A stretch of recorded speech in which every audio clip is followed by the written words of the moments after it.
Welcome to Grapevine-Colleyville Independent School District. We are looking forward to welcoming your student to their respective campus on the first day of school. But first we need to collect some information. This video features step-by-step instructions on how to register your student with Skyward for the 2016-2017 school year. Please start by going to the GCISD website.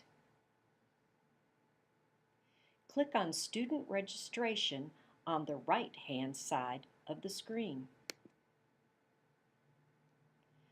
For families that need this information translated, you may select the Google Translator button at the upper right corner of your screen. When you click on the drop-down menu, please select a language and the page will automatically translate. Today we will be looking at registering a new student into our district. This form is the first step to enrolling your new student online. Complete it to request an account that you will use to log into on a secure online enrollment system. So you would complete this with your legal first name. Now remember, this is who you want to be the primary parent when enrolling or dealing with any student information. This, we're going to have it as Michael Brady. And Michael's email address is michael@hotmail.com. Then, of course, we have to retype that.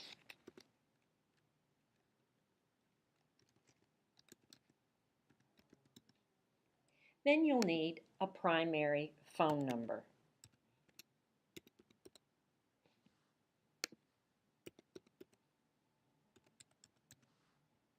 Then it asks you to make sure that you're not a robot. Okay, we have received our email from the district on how to access our family student information.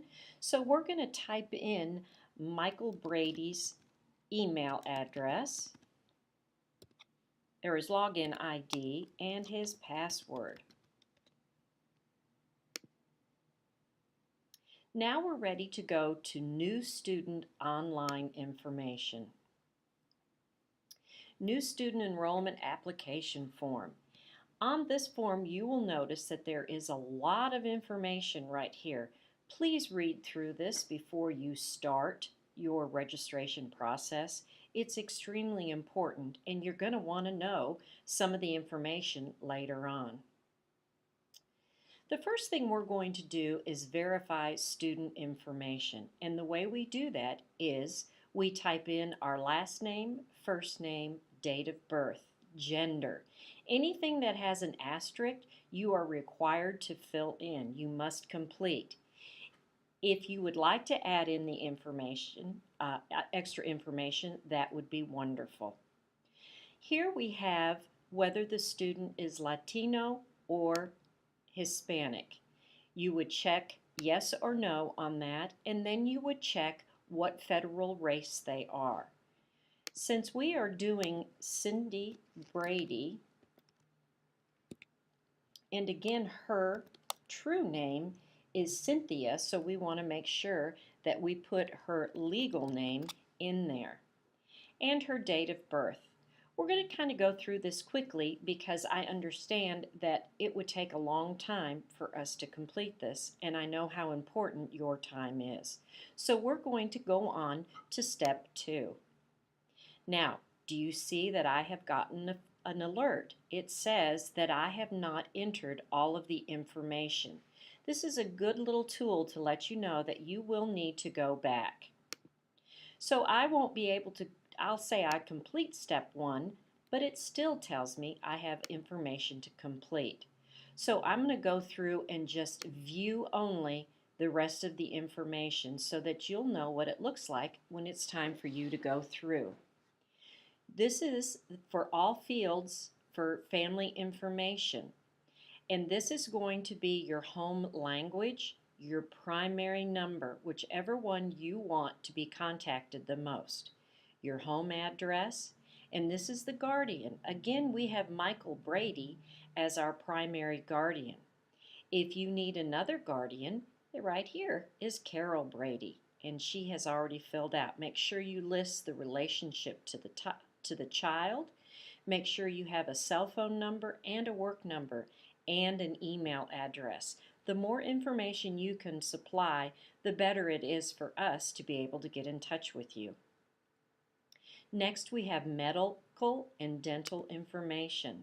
This is where you will put in any information that you feel is necessary for us to know. We do need to know the physician number in case of an emergency. Speaking of an emergency, we have emergency contact information. Please list at least 3 emergency contacts. Now remember, the 2 primary contacts will also be our very first emergency contacts that we go to, but it is nice to add other emergency contacts. So you would hit yes, I want to add another emergency contact. If you don't have anyone to add, then say no and complete step 4. So we would go to the immunization information. This is voluntary. You can either put this in or you can take this information to your home campus. They will then take a look at it, have the nurse look at it, or you can be able to upload it later on in the registration process. Requested documents. If you read through here, you will see what will need to be uploaded for this to be a complete registration. We need driver's license of parent or guardian. We need residency verification. You can either bring in a current lease, deed, property tax statement, or a current utility bill. The student's original birth certificate, the student's social security card or state ID number. Immunization records. Double check that your child's immunization records are up to date and reflect all the requirements of the state of Texas, which may vary from other states or countries. And if you have it, the last report card or transcript from the previous school. If you are enrolling in iUniversity Prep, all documents in the list below are required for enrollment consideration. And here they are, all listed. Now, if you would like to upload these, you have the opportunity to do so here. Additional district forms,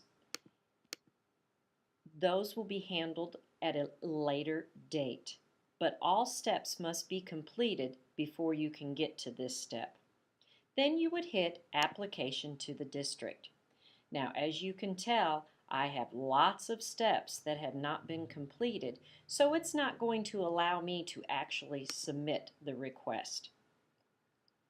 So it would take me back to all the steps that I haven't completed.